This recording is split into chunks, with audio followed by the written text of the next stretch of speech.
Sa dami po ng mga Pilipinong nag-i-internet, tiyak marami na po ang pamilyar sa paggamit ng mga tinatawag na hashtag.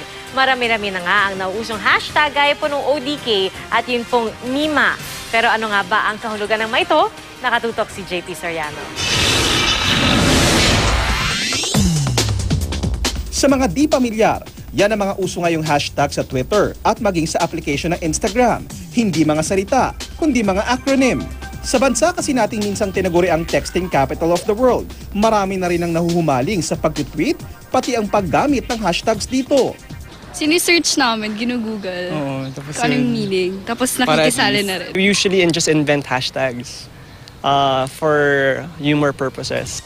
Isa sa mga hashtag na patok ngayon sa mga netizen, ang OOTD o Outfit of the Day. Ang fashion vlogger na si Kelly Medina, tila araw-araw na inspirado, lalo't naka-OOTD siya.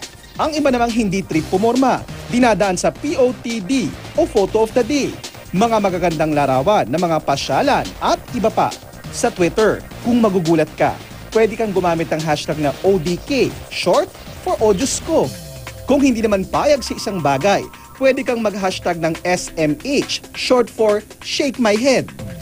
O kung gusto mong mag-comment pero medyo walang saysay, mag-hashtag ng Mema, Mema sabi lang. Uso man para sa ilan, marami rin ang hindi makarelate. Hindi ko rin alam yan. Hindi ako nag-Twitter.